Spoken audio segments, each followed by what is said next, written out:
Hello viewers, welcome back to Andro care connect program. Last 2 weeks నుంచి ఈ comment సెక్షన్‌లో ఉన్న క్వెషన్స్‌కి ఆన్సర్ చేయలేకపోయాము. కొంచెం ఈ పీనల్ ఇంప్లాంట్ వీడియోస్ వల్ల గానీ, అదర్ వీడియోస్ వల్ల గానీ, ఈ 2, 3 వీడియోస్‌లో అవన్నీ కవర్ చేయడానికి ట్రై చేస్తాను. సో, ఫస్ట్ ఏంటంటే, సార్ టెస్టికల్ సైజ్ వాల్యూమ్ ఎక్కువ తక్కువ ఉంటే వచ్చే ప్రాబ్లమ్ గురించి వీడియో చేయండి, చేస్తాను. జనరల్‌గా ఏం ప్రాబ్లమ్ ఉండవండి. టెస్టిక్యులర్ సైజ్ తక్కువున్నా, ఒకటి తక్కువున్నా గూడా ఇంకొకటి ఎక్కువగా ఉన్నా సరిపోతుంది. బట్ దాని మీద గూడా ఒక వీడియో చేస్తాను. సార్ నమస్తే. సార్ నా పేరు ప్రకాష్. వయస్సు 52.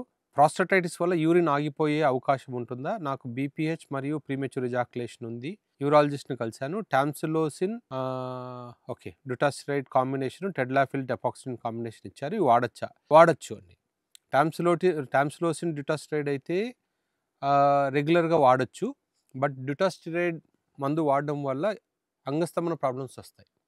సో, ప్రాస్టేట్ పెద్దగా ఉంటేనే డ్యూటాస్టైడ్ వాడాలి. అదర్‌వైజ్ వాడకూడదు.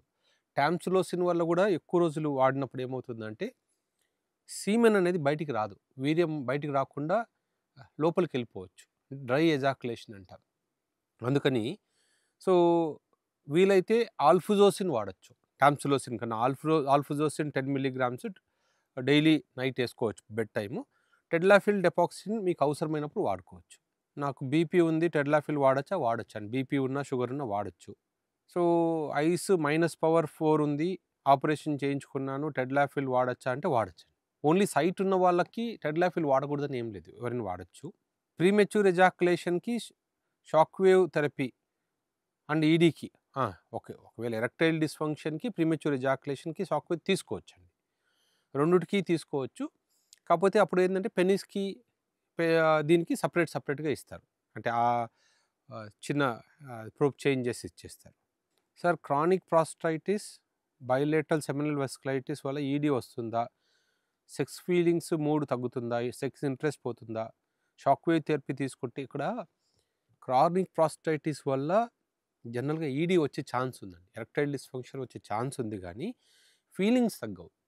కాకపోతే ఏంటంటే, ఎప్పుడు ఈ ప్రాస్టైటిస్ సింప్టమ్స్ వల్ల కొన్నిసార్లు ఎప్పుడు డిస్టర్బెన్స్ ఉండి, దానివల్ల సెక్స్ మీద ఇంట్రెస్ట్ తగ్గొచ్చు తప్ప, డైరెక్ట్‌గా ఫీలింగ్స్ తగ్గవు. ఫీలింగ్స్ తగ్గాయి అంటే, కొన్నిసార్లు మీరు ప్రాస్టేట్ కోసం ఏదైనా వాళ్ళు మెడికేషన్స్ ఇచ్చారు ఎవరైనా డాక్టర్స్. కొన్ని రకాల టాబ్లెట్స్ ఏవైతే ఇస్తారో డ్యూటాస్టైడ్ లాంటివి, దానివల్ల కూడా ఫీలింగ్స్ తగ్గుతాయి. అది చూసుకోవాలి. రెండోది ఏదైనా టెస్టోస్టెరాన్ తగ్గిందా? ప్రొలాక్టిన్ ఎలా ఉంది? విటమిన్ డి బావుందా? అవి చూసుకుంటే మీకు ఆ ఫీలింగ్స్ గురించి తెలుస్తుంది. అయితే సార్ నేను సుంతి చేసుకొని 1 ఇయర్ అవుతుంది. బట్ హెడ్ పైన లేయర్స్ లాగా వస్తుంది. డాక్టర్ దగ్గరికి వెళ్ళాను. ఒక ఆయింట్మెంట్ ఇచ్చారు. ఆహ్, నార్మల్‌గా లేయర్స్ లాగా వస్తుందంటే కొన్నిసార్లు ఫంగల్ ఇన్ఫెక్షన్ అంటాం.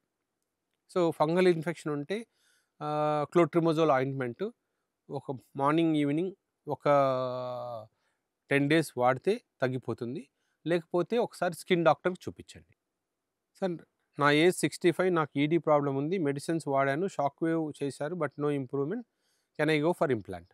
ఒకవేళ మీకు ఇప్పుడు మీ ఏజ్ 65 కాబట్టి బీపీ, షుగరు పెద్దగా ఉన్నా కూడా కంట్రోల్‌లో ఉండి మీరు యాక్టివ్‌గా ఉంటే ఈ ఏజ్‌లో కూడా ఇంప్లాంట్ చేసుకోవచ్చు. ప్రాబ్లమ్ ఏం లేదండి. కంటిన్యూస్‌గా చేయడం వల్ల ఏమైనా ఇన్నర్ పార్ట్స్‌కి ఎఫెక్ట్ ఉంటుందా? ఏముండదండి. Don't worry. సార్ నాకు సెక్స్ చేసిన తర్వాత బాడీ పెయిన్స్ వచ్చాయి. ఫీవర్ వచ్చింది. ఏమైనా ప్రాబ్లమా?